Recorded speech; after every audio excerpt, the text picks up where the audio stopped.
Of course, neglected to mention before I shut the video off last time that the New Testament is replete as well with the concern for the poor.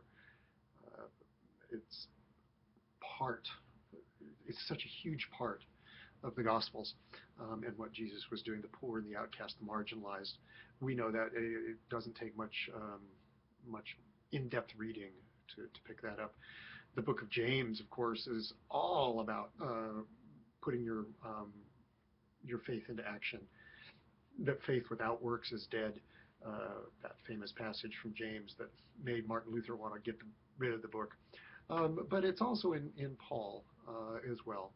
And, the concern for those who are suffering from the famine in Jerusalem and taking up a collection in the dispersed churches so that there might be some relief for those folks there. So it's not just certainly the Hebrew Scriptures, but I hit the off button a little too quick and didn't get the New Testament in there. But as the church moved forward, of course, the concern for the poor is there, and we see that in a lot of different ways, whether it's some of the monastic movements or and what they've done or other things. But what I really want to hone in on in the next two little segments here is our particular heritage as Anglicans.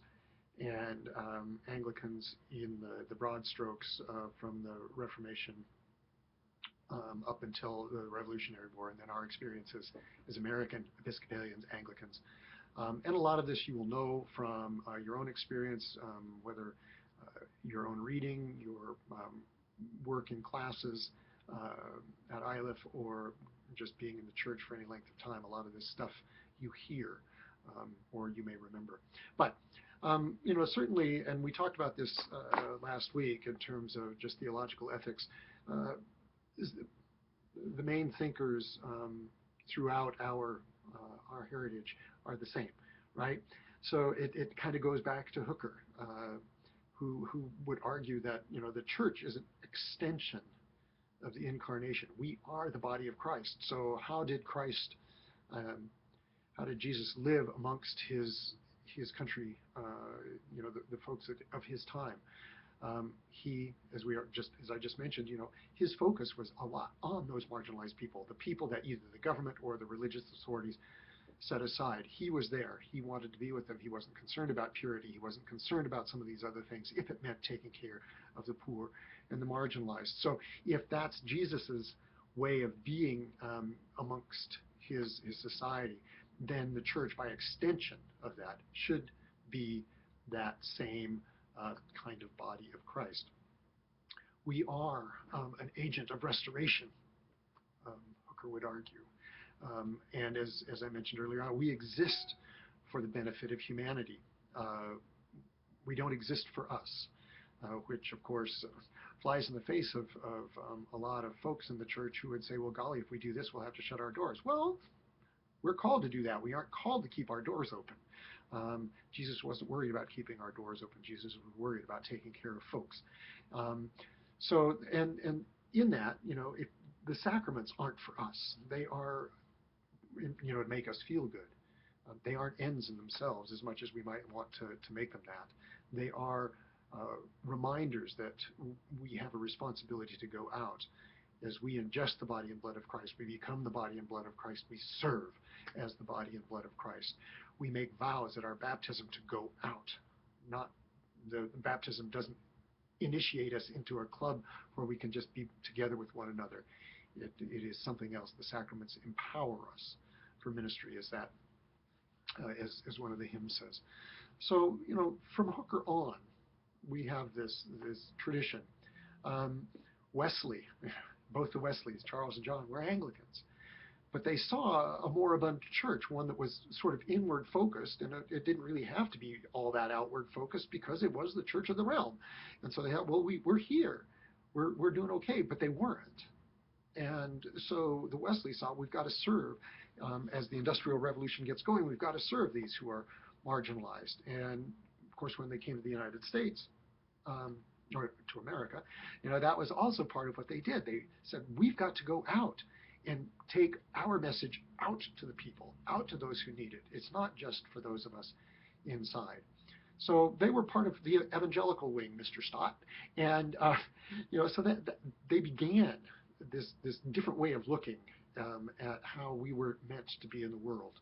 That the church and the state were not just like this, and let things fall where they may. No, the church has to go out. We have to be out busy.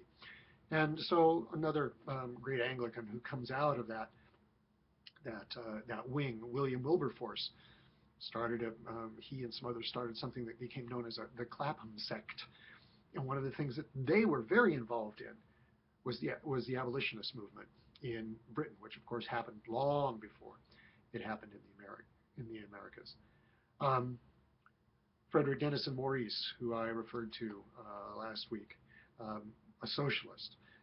Social justice. He also argued incarnationally, as did Hooker, and argued that social injustice was irrational, and religion cannot be indifferent. We've got to be engaged. And even those people who sometimes we see as being incredibly precious these days weren't so then. The Oxford movement, the Tractarians, even the Anglo-Catholics, again, incarnational. This whole embodiment, the infusing of the material with the concerns of the divine meant that no part of that could be left aside.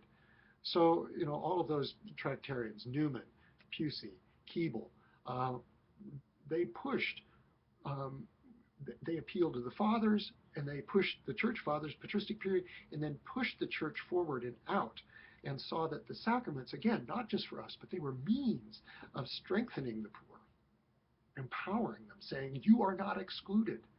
And then, of course, out of that Tractarian movement came Anglican orders, Anglican religious orders, and vows. Nothing that had been there really before, and a lot of those folks were devoted to serving the poor and the marginalized. And then, of course, the vows that they took were incredibly countercultural. They, obedience and poverty. These were not values that were upheld in society. So even their very existence pointed to a different kind of view of justice, a different kind of way that the church would be in the world. Very, very different than the dominant establishment view of the church. And then, of course, we talked about Archbishop Temple and all of the work that he did to move forward questions or issues of justice and infusing theology in the life and work of the church.